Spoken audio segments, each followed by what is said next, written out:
मान खटाव मतदारसंघात परिवर्तन घडवण्यासाठीच निवडणुकीच्या मैदानात इम्तियाज नदाफ यांचं वक्तव्य. मान खटाव मतदारसंघातील प्रस्थापितांची आर्थिक बाजारूपणाची सवय मोडीत काढण्यासाठी आणि समाजातील फक्त जातीय दृष्ट्या नाही तर राजकीय दृष्ट्या वंचित असलेल्या सर्वसमावेशक घटकांना मुख्य प्रवाहात आणण्यासाठी वंचित बहुजन आघाडीकडून मी मान खटाव मतदारसंघातून निवडणूक लढवतोय अशी भूमिका वंचित बहुजन आघाडीचे उमेदवार इम्तियाज नदाफ यांनी आपली मांडली आहे. इम्तियाज नदाफ हे वंचित बहुजन आघाडीकडून मान खटाव मतदारसंघातून विधानसभेची निवडणूक लढवत आहेत. वंचित बहुजन आघाडीचे नेते सुजात आंबेडकर यांच्या प्रमुख उपस्थितीत त्यांनी उमेदवारी अर्ज दाखल केला. त्या पार्श्वभूमीवर मान खटाव विधानसभा मतदारसंघातून निवडणूक लढवण्यामागचं व्हिजन काय याबाबत त्यांनी आपली भूमिका स्पष्ट केली. मतदारसंघातील सर्वसामान्य जनतेचा आशीर्वाद आणि पाठबळाच्या जोरावर निवडणूक लढवण्यासाठी मी उमेदवारी अर्ज दाखल केलाय. मान खटाव मतदारसंघात परिवर्तन घडवण्यासाठीच विधानसभा निवडणुकीच्या मैदानात ताकदीने उतरणार असल्याचं त्यांनी सांगितलंय. जय भीम. आज 23 तारखेला मान खटाव विधानसभा मतदारसंघासाठी वंचित बहुजन आघाडीचा अधिकृत उमेदवार म्हणून मी अर्ज दाखल केला. हे अर्ज दाखल करत असताना जे विजन वंचित बहुजन आघाडी मान खटावच्या वतीनं जे आम्ही समोर ठेवले, ज्या विजनला घेऊन आम्ही मान खटावची विधानसभा लढवतोय, त्या विजनमध्ये सगळ्यात महत्वाची बाब आहे की आम्हाला एकतर वंचित घटकांना मेनस्ट्रीम पॉलिटिक्समध्ये आणायचे आणि वंचित बहुजन आघाडी पक्षाला, आंबेडकरी चळवळीतल्या आंबेडकरी पक्षाला मेनस्ट्रीम पॉलिटिक्सचा हिस्सा बनवायचे. ही आमची सगळ्यात मोठी जिद्द आहे. त्याचबरोबर मान खटावमधला जो राजकीय बाजारपणा ज्याला म्हटलं जातं, ह्या बाजारूपणामुळे जी काही सामान्य जनतेची किंमत जी चिचुक्यासारखी झाली, ती किंमत कुठेतरी वाढली पाहिजे. हा आमचा त्याच्या मागचा एक निर्णायक असा लढा आम्ही लढतोय.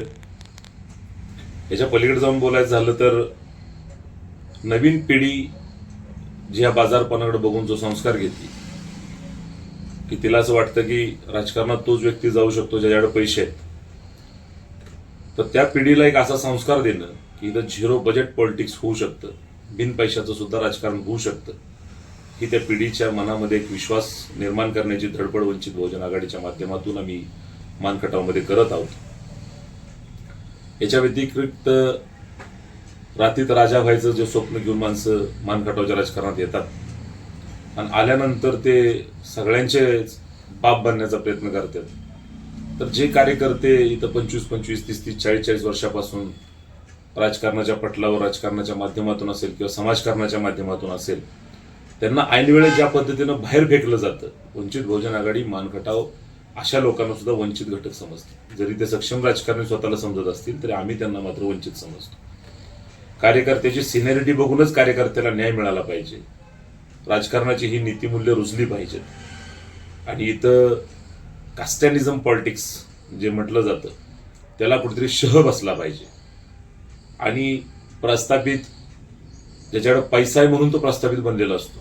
तर आमचं असं म्हणणं आहे, एखादं सेलची बॅटरी आपल्याकडे असते, त्या प्रस्थापितांच्या बॅटरीतनं जर ते सेल काढून घेतला पैशाचा, त्यांची बॅटरीच पेटणार नाही.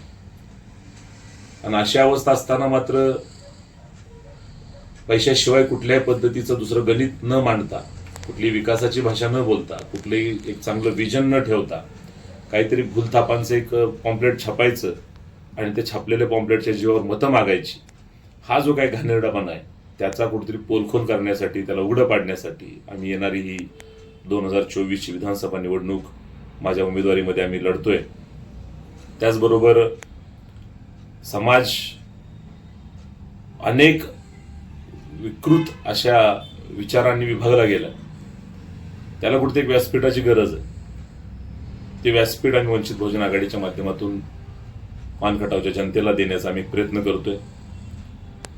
अनेक प्रकारचे आरोप प्रत्यारोप राजकारणात होत असतात, पण नैतिकता सोडून खालच्या पातळीला जाऊन भाषा वापरण्याचा जो एक घाणेरडा संस्कार गेल्या 6 महिन्यामध्ये आम्ही मान खटावच्या राजकारणात बघितला, त्याचा पक्का समाचार घ्यायच्या मानसिकतेतून आम्ही हे राजकारण करतोय किंवा ही उमेदवारी लढतोय. त्याचा ओहापोह झाला पाहिजे, त्याची अक्कल आली पाहिजे की आपण एकमेकाच्या प्रॉपर्ट्या, एकमेकाचं बालपण, एकमेकाची चड्डी आणि अशा घाण पद्धतीचे शब्द वापरून जो संस्कार खराब केला जातोय मान खटावचा, तर त्याला कुठेतरी चपराक बसली पाहिजे. ही एक मानसिकता घेऊन आम्ही मान खटावच्या राजकारणामध्ये वंचित बहुजन आघाडीचा हा प्लॅटफॉर्म मजबूत करण्याचा प्रयत्न करतोय. वंचित समूह म्हणजे काही लोकांना असं वाटतं की आमच्यासारख्या दलित, मुस्लिम आणि 42 कास्ट ज्या आहेत त्यांनाच फक्त वंचित समजलं जातं.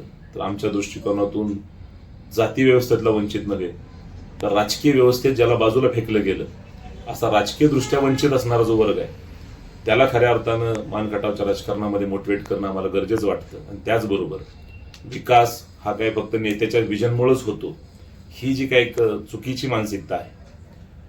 आमची धारणा ही आहे की ज्यावेळेस जनता जागृत असते, ज्यावेळेस जनतेचं विजन स्ट्रॉंग असतं आणि जनतेला अपेक्षा असते की आमच्या मतदारसंघामध्ये हा विकास घडला पाहिजे, आमच्या मतदारसंघामध्ये ही संधी उपलब्ध झाली पाहिजे, रोजगाराची संधी उपलब्ध झाली पाहिजे.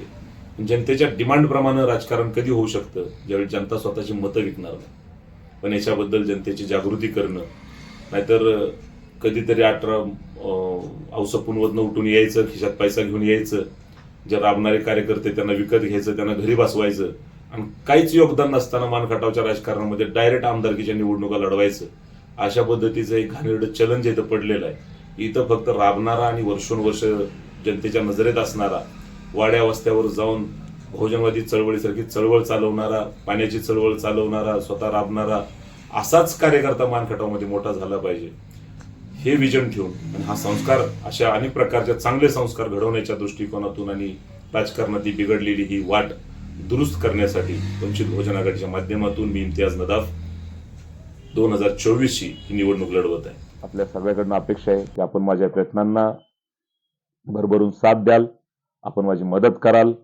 आणि मानचं येणारं भविष्य हे उज्ज्वल कराल अशी मी अपेक्षा करतो. जय भीम, जय भारत.